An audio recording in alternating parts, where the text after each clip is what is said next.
বসিরহাট সাংগঠনিক জেলার সন্দেশখালীতে বিজেপির সদস্যতা অভিযান ও জনসংযোগ কর্মসূচিতে হাজার হাজার ভারতীয় জনতা পার্টি কর্মী সমর্থক ও সাধারণ মানুষের উপস্থিতিতে অংশগ্রহণ করলেন বাংলার রাষ্ট্রবাদী সনাতনী জননেতা তথা পশ্চিমবঙ্গ বিধানসভার বিরোধী দলনেতা সম্মানীয় শ্রী শুভেন্দু অধিকারী মহাশয়। আমি দেবো সোশ্যাল মিডিয়াতে, আপনারা এসে গীতা নিয়ে যাবেন। গীতা পড়ার অভ্যাস ফিরাতে হবে। ধর্ম রক্ষতি রক্ষিত। 1000 টাকার লক্ষ্মীর ভান্ডার আর 60,000 টাকার হাফ দাড়ি কামানোর মতো 60,000-এর ঘর হয়।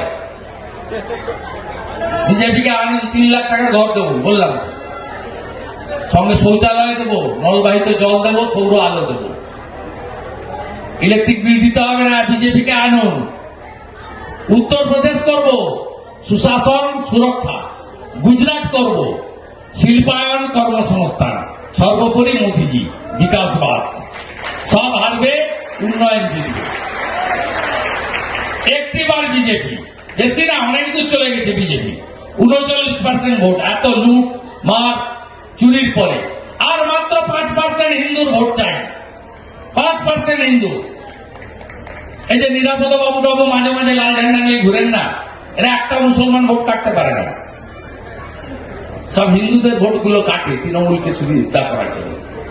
তাই বামপন্থীদের বলবো, ভোট নষ্ট করবেন না, করুন না লাল ঝান্ডা। আমরা এলে আপনারা পঞ্চায়েতে লড়তে পারবেন, আমরা এলে পুরসভায় আপনারা লড়বেন, আমরা নমিনেশন আটকাবো না, আমরা বাধা দেবো না, সব জায়গায় আমরা নেব না। গণতন্ত্র থাকবে, সবাই লড়বেন, একজন জিতবেন, অন্যরা হারবেন। একে তাড়াতে হবে, আগে একে তাড়াতে হবে, পিসি ভাইপোকে একে তাড়াতে